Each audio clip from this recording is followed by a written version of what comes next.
Good evening and welcome. It is time once again for CU Immigration here on WRFU LP Urbana, 104.5 FM and UPTV. I will be your host for this evening. My name is Mr. Garza, and I'm here to let you know that WRFU is an open forum for the Urbana-Champaign community. Views expressed are those of the speakers and are not intended to represent WRFU or UCIMC, or, as we like to say on this show, UPTV, because we also broadcast there. So, back again. Last we spoke, we were going through our review of immigration views of Americans, and now we're on to just regular news again, because that finished. But that was very interesting, and I'd like to find more things like that in the future. Anyway, the first article we're going to read through today is called "The Census Shows the U.S. Needs to Increase Immigration by a Lot."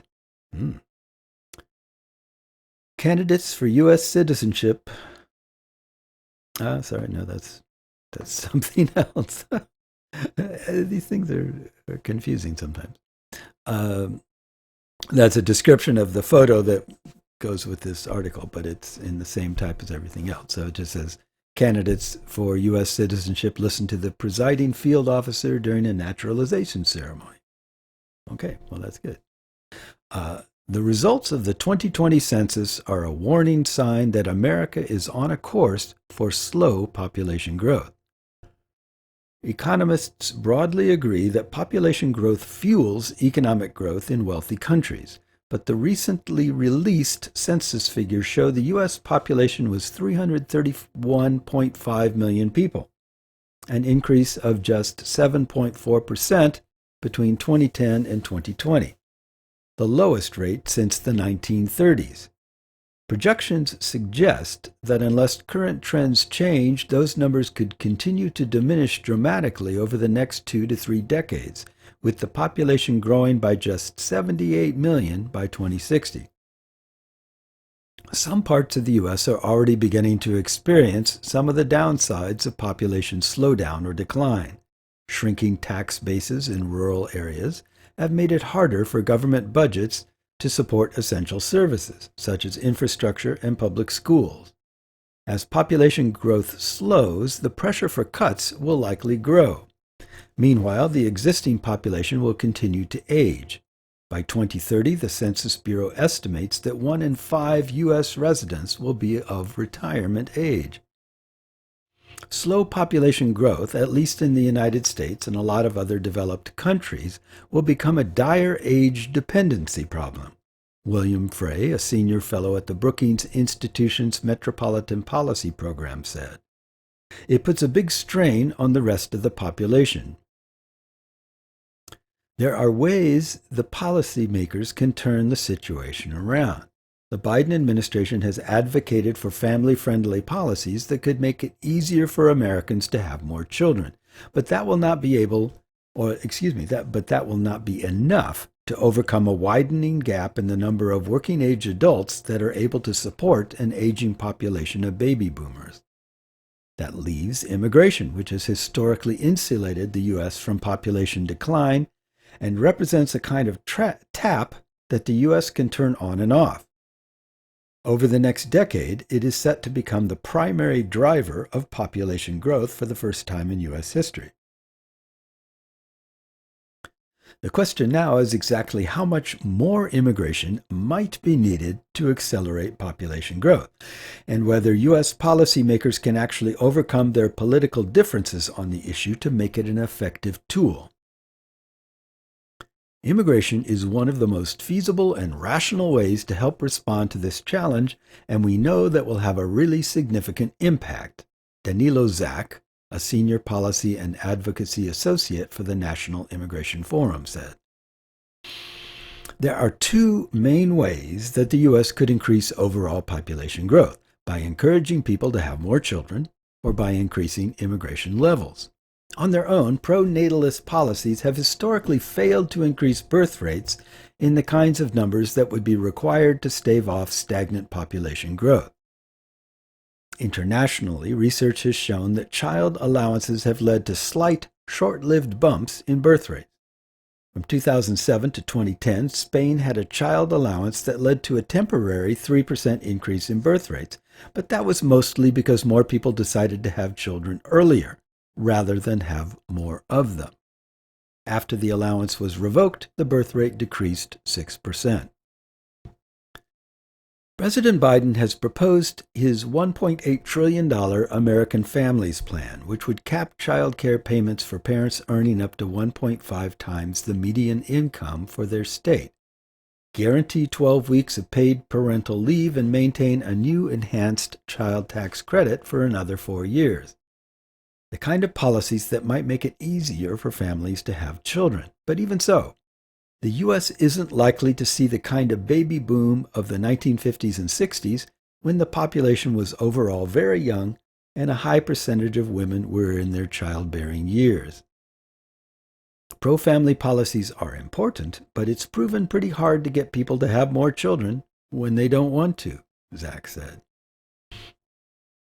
Immigration is a much more reliable driver of population growth. The average age of newly arriving immigrants is 31, which is more than 7 years younger than the median American, meaning they could help replace an aging workforce. They are also more entrepreneurial, which encourages economic dynamism, and more likely to work in essential industries such as healthcare, transportation, construction, agriculture, and food processing. Immigrants may also help stave off regional population declines. Immigrants are more likely to settle in areas where foreign-born populations already live, which are typically large metro areas that have lost population in recent years. Frey found in a 2019 report that, of the 91 large metro areas that have gained population since the beginning of the decade, 15 would have actually lost population were it not for immigration, including New York, Chicago, Detroit, and Philadelphia. In another 11 large metro areas, immigration accounted for more than half of their population growth. Refugees are also more likely to settle in less dense population centers where housing costs are lower, possibly reinvigorating the nearly 35% of rural counties in the U.S. that have experienced significant population loss in recent decades. Raising immigration levels wouldn't necessarily require a major reimagining of the U.S. immigration system, though that might offer more flexibility to reevaluate immigration levels periodically. It could be accomplished by just increasing the caps on existing forms of visas and green cards. Legal immigration is not something that's been discussed very much, Frey said. I hope these census numbers will force people to think about being more serious about that. To really reap the benefits of increased immigration, though, the U.S. would have to ensure that immigrants have the ability to integrate, which it has done successfully in the past. Immigrants in the U.S. already have a higher employment rate and labor participation rate than native-born citizens, and immigrant children tend to perform at or above the educational level of comparable U.S.-born children. In recent years, states and cities have adopted a patchwork of policies to promote immigrant integration, including programs designed to provide English classes, schooling, and professional training, resources to start businesses, and access to citizenship. But Biden has reestablished an Obama-era task force on new Americans to expand the role of the federal government in such initiatives. We need to figure out how to give those young people the opportunities for success, Frey said. It's hard to estimate just how many more immigrants the U.S. would need to accept annually in order to reverse its slow population growth trend. In recent history, before President Donald Trump pursued policies curbing immigration and global travel largely came to a halt during the pandemic, the U.S. typically admitted more than 1 million immigrants per year. But under that scenario, census projections indicate that the U.S. would see less than half the population growth between 2020 and 2060 that it saw over the previous 40 years. Some have argued that the U.S. should try to set its immigration levels equal to its historical per capita rate of immigration, or to the per capita immigration rates of comparable countries, such as Australia or Canada. Others have argued that the U.S. shouldn't set immigration levels at all, and instead let the market decide how many people are needed to fulfill the needs of employers. But Zach said that all of those methods seem somewhat arbitrary and unlikely to spur members of Congress to action. In his research with the National Immigration Forum's president and CEO Ali Noorani, he argues that the U.S. should increase net immigration levels by at least 37%, or about 370,000 additional immigrants a year, to prevent a demographic deficit stemming from low population growth. That number of immigrants, they estimate, would maintain the current old age dependency ratio, the OADR, I never knew that was a thing, which is the number of people ages 16 and 64 per person over age 65. Basically, the number of workers available to support one retired person. Is generally considered to be a good indicator of the demographic health of a country. Today, the U.S.'s ratio is 3.5, down from 5.4 in 2005 and 6.4 in 1965. By comparison, Japan has an OADR of 2.1, the lowest worldwide, and is scrambling to shore up the viability of basic services for its aging population, such as public pensions, health care, and long-term care systems. Even just maintaining the U.S.'s current ratio may not be enough to avert the problems associated with an aging population, but it provides a preliminary benchmark for members of Congress who, in an ideal world, would reevaluate immigration levels every few years. The last time the U.S. significantly increased legal immigration levels was with the Reagan-era Immigration Reform Act of 1986. When we talk about maintaining the current OADR, it's a conservative judgment, hoping to at least stop the bleeding, Zach said. We look at it as an initial target rather than a cap. We don't want things to get significantly worse. America doesn't necessarily need to be picky with regards to the kinds of immigrants it seeks to welcome.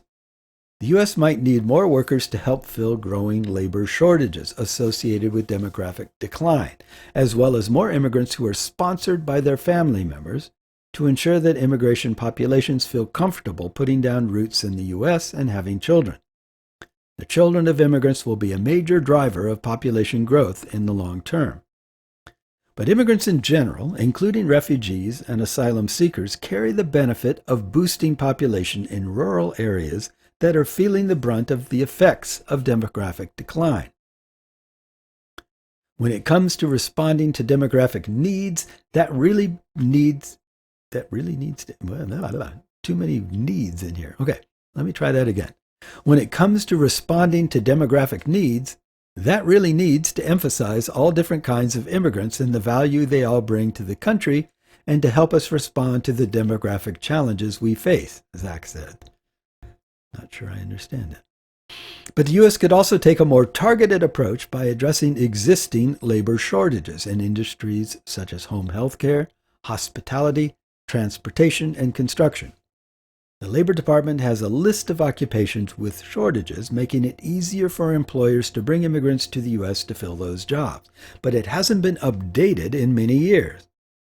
Currently, just physical therapists, nurses, and artists and scientists with exceptional ability qualify as shortage occupations.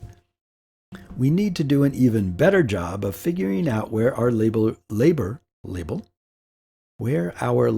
shortages are going to be in the coming years, Zach said. The U.S. can fill those shortages with a range of flexible visa programs.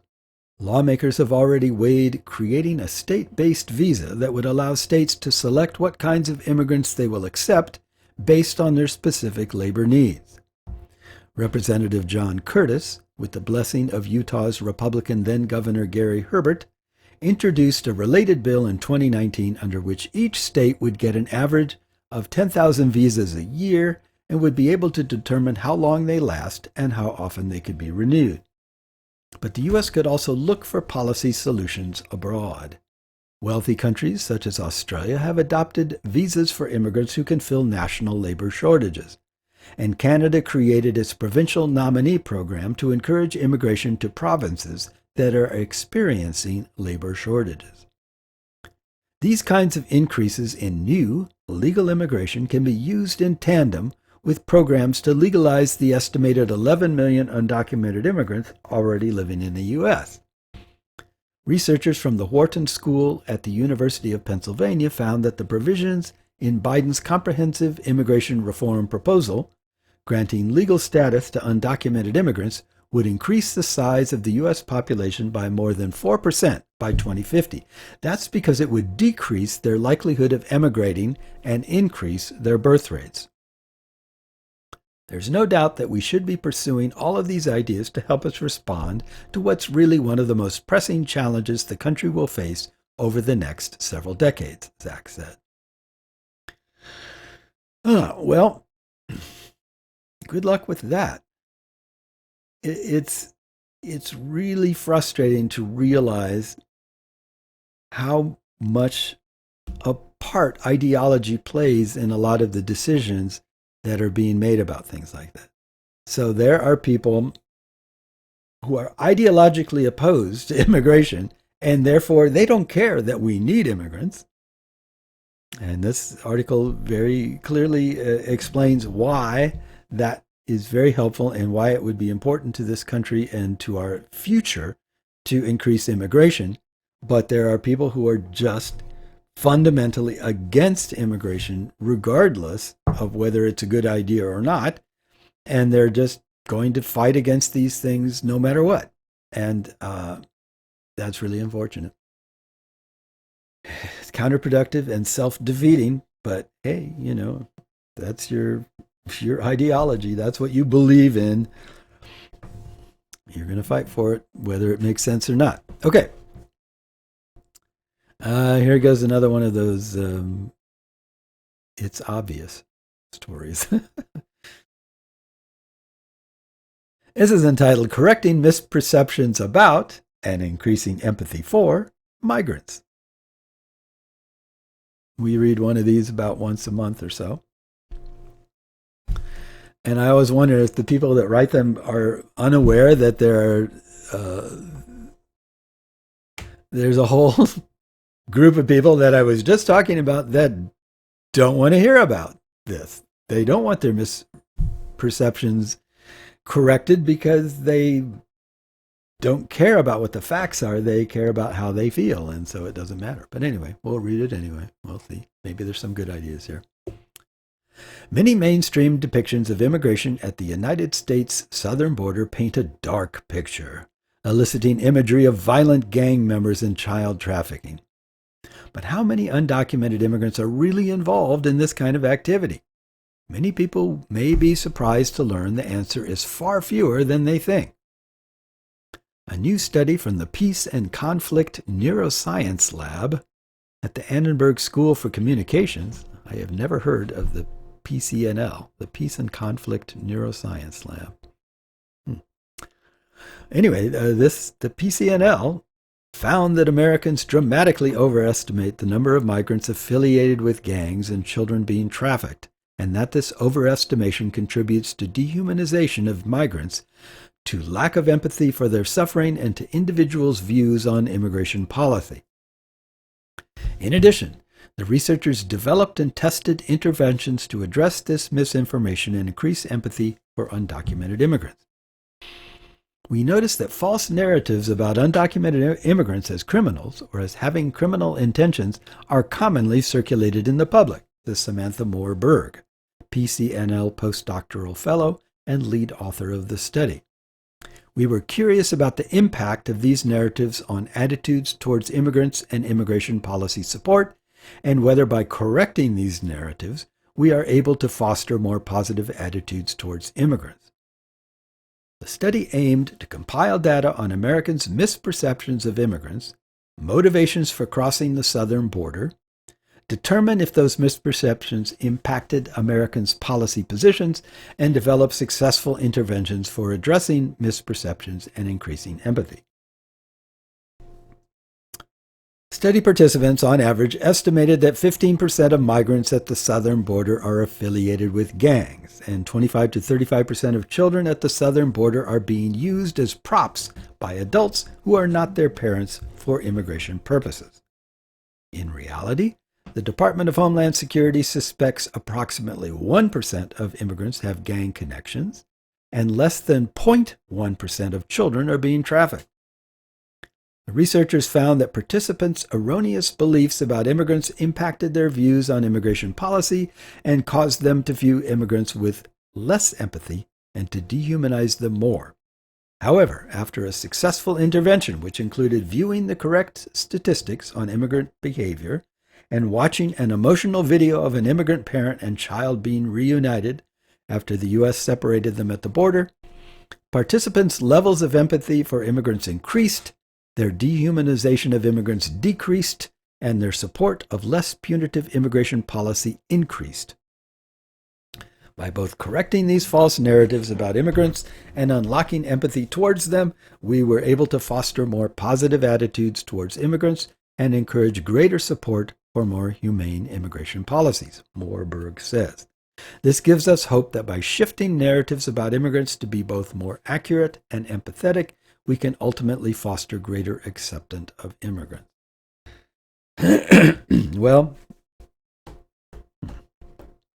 I hate to be cynical, but we went just on our survey of Americans' attitudes towards immigrants. We talked about this, and I spoke at length on a number of occasions about how people were misguided, and a lot of their attitudes about immigration, their negative attitudes about immigration, were based on misperceptions and ignorance and a lack of understanding generally. And I can't count the number of times we've discussed how these misperceptions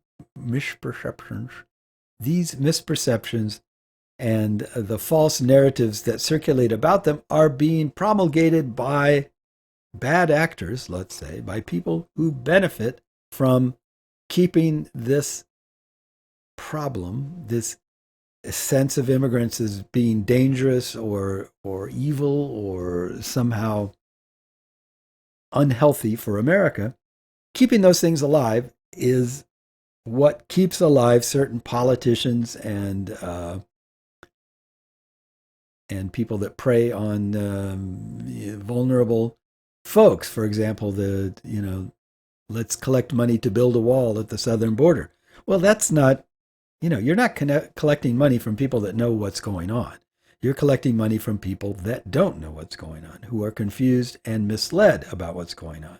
And if you're collecting money from them, you do not want them to have these false narratives explained away to them. You want them to continue to believe that. So, I mean, perhaps these people understood this and are just being diplomatic about how they describe it. But honestly, the situation is not going to get better by trying to educate people about this topic. It's going to get better by somehow undoing the benefits that accrue to those who are keeping the false narratives alive. I mean, I've been doing this show for years and trying to educate people. And granted, I have a very small audience, but that's partly because the appetite for actual honest information about immigration is fairly low compared to the appetite for rabble-rousing and, fire-breathing commentary on the topic from people who would rather mislead you and keep you angry and scared. So I'm not sure how useful a study like this is going to be. I mean, I already knew this. You, excuse me, the listener, almost undoubtedly, if you bother to listen to this show, you already knew that it's people's misperceptions about immigration that fuel a lot of the negativity and a lot of the political posturing on the topic. How to change that? I'm not sure. I don't know how to disconnect the people that benefit from that misinformation from the people who are the victims of it, or the dupes, or what have you. Anyway, I don't know. I don't like to be negative, but I don't see how knowing that's going to help, because we already know it. Everybody knows it, or everybody that knows anything about this knows it. And I don't know, another study saying that, yes, you're right, is not really getting us anywhere. Anyway, I'm going to move on because I'm just being negative, I guess. All right, the next one. Opinion. How Democrats can take control of the immigration debate. Okay, this is good. Let's see from this person, whose name I somehow don't have here, how they think Democrats can take control of the immigration debate. After receiving weeks of criticism from Republicans that she was not eager enough to visit the U.S.-Mexico border and, presumably, stage the appropriate photo ops, Vice President Harris went there on Friday, where she communicated that the Biden administration is greatly concerned and has things under control. This message will be greeted with yet more faux outrage from the opposition, which will continue to insist that we are facing an immigration crisis, a message that will be dutifully repeated by the news media. While Republicans have somewhat shifted their focus in recent days, they've now convinced themselves that fear-mongering about the phantom of critical race theory, rather than fear-mongering about immigration, is their real key to winning back power. The politics of immigration remain essentially unchanged. Republicans are aggressive and confident, always sure that whatever gets their base afraid and angry is good for them, while Democrats are tentative and uncertain, always afraid of what might anger people who probably aren't going to vote for them anyway. This is why some immigration advocates are trying to convince Democrats they need to go on offense on the immigration issue.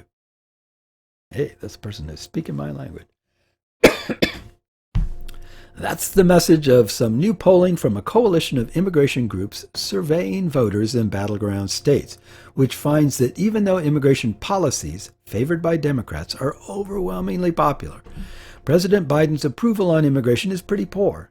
Just 36% approve of his performance on the issue, while 57% disapprove. And why would we expect voters to think Biden is doing a great job on the issue? Ask yourself. What has the average American heard when it comes to Biden and immigration? The administration has a blueprint for immigration policy and has even written a piece of reform legislation, but hasn't done much to communicate them to the public. If 1 in 100 people could accurately tell you what Biden wants to do, it would be a shock. Meanwhile, the news has been filled with stories about a crisis at the border. To a typical observer, it looks like Biden isn't really handling things well and doesn't have any ideas about what to do next. In fact, Biden is seeking a broad reversal of the Trump administration's policies, which were all focused on restricting legal immigration so that it would be as difficult and time-consuming as possible for anyone to come to the United States. Biden would streamline the system to increase the number of immigrants coming through a variety of pathways and provide a path to citizenship for undocumented immigrants, especially dreamers, those brought to the United States as children, and improving conditions and administrative processes for those who arrive at the border.